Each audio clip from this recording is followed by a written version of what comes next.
1388년 고려말 나라는 혼란했고 민심은 떠나고 있었다.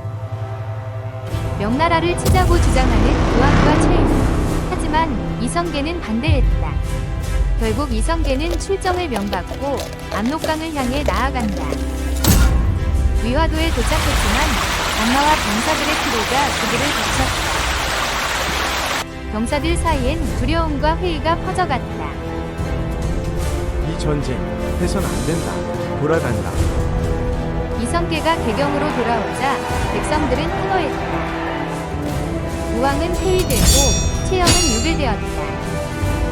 1392년 이성계는 조선의 초대왕이 되었다. 그의 회고는 단순한 작전이 아닌 새 시대의 시작이었다. 1392년 조선 건국 직전 다리 위에서 벌어진 단 한 번의 대화가 역사를 갈랐습니다. 이방원과 정몽주, 선조교에서 단 둘이 마주섭니다. 이방원은 함께 새 세상을 만들자며 정몽주를 설득합니다. 정몽주의 답은 단호했습니다. 충절만이 길이라 했지. 이방원은 말없이 등을 돌립니다.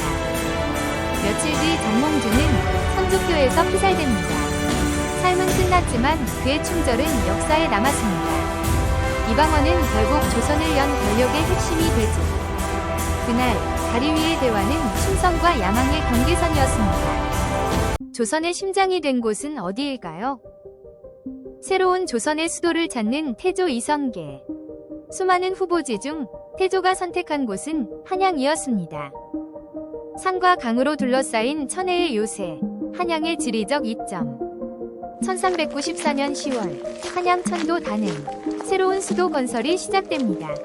경복궁, 종묘, 사직단 등 조선의 상징들이 하나둘씩 세워집니다. 한양은 500년 조선 역사의 중심, 조선의 심장이 됩니다. 새로운 희망을 품은 한양, 과연 어떤 역사를 써내려갈까요? 조선을 세운 진짜 설계자는 누구일까요? 건국 후 새로운 왕조의 기틀을 다질 시기. 태조 이성계 곁에는 조선의 설계자 정도전이 있었습니다. 그는 백성 중심의 성리학 국가를 꿈꿨죠. 경복궁 이름에도 그의 철학이 담겼습니다. 정치, 경제, 군사 시스템을 설계하며 새 나라의 초석을 다졌습니다. 정도전 외에도 조준, 남은 등 수많은 개국 공신들이 함께했습니다. 이들의 노력으로 조선은 견고한 기틀을 갖추고 500년 역사를 시작합니다. 하지만 이들의 앞날에는 어떤 시련이 기다릴까요?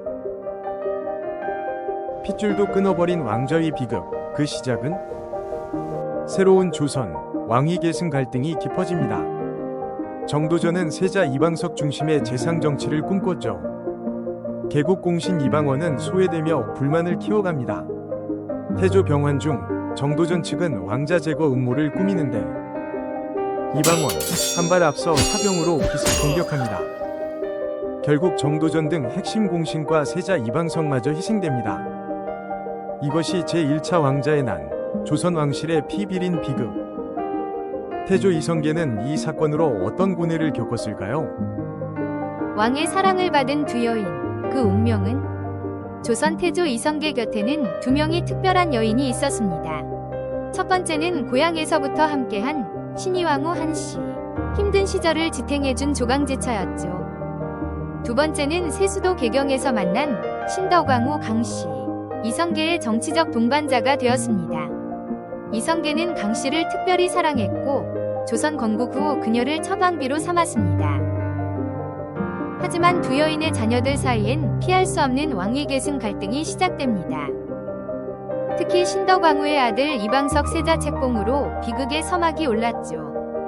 태조의 깊은 사랑을 받은 신덕왕후는 안타깝게도 일찍 세상을 떠났고 그녀의 죽음 후 왕실은 왕자의 난이라는 거대한 비극에 휘말립니다. 태조 이성계가 지켜야 했던 사랑과 왕실, 그 고민은 크기만 했습니다. 왕좌를 버린 왕, 그의 마지막 선택은? 왕자의 난 이후 태조 이성계는 깊은 슬픔에 잠깁니다. 아들을 잃은 충격과 왕좌에 대한 미련을 버린 채 결국 왕위를 둘째 아들 정종에게 물려주고 궁을 떠납니다. 특히 이방원을 향한 깊은 증오심으로 고향 함흥으로 떠나죠. 태종 이방원이 보낸 사신들을 죽였다는 함흥차사 비화까지 만년에 그는 정치에서 멀어져 불교에 심취하며 고독한 시간을 보냅니다. 왕이 아닌 평범한 인간으로 돌아온 이성계, 그의 시대도 저물어가고 있었습니다. 조선 500년, 그 위대한 시작을 연 한 사람, 태조 이성계. 혼란한 고려 말, 그는 무장이자 백성의 희망으로 떠올랐습니다. 위화도 회군으로 역사의 물줄기를 돌렸고 한양의 새로운 조선의 심장을 건설했습니다. 정도전 등 개국 공신들과 함께 500년 왕조의 탄탄한 기틀을 설계했습니다. 하지만 왕자의 난, 사랑하는 아들들과의 비극은 그에게 씻을 수 없는 상처로 남았습니다. 결국 왕위를 내려놓고 고독 속에 만년을 보낸 인간 이성계. 왕이 아닌 평범한 인간으로의 깊은 고뇌는 함흥차사 설화로 남기도 했습니다. 영웅이자 한 아버지로 조선의 거대한 역사를 시작한 태조 이성계. 그는 단순한 왕이 아닌 격동의 시대를 온몸으로 살아낸 진정한 영웅이었습니다.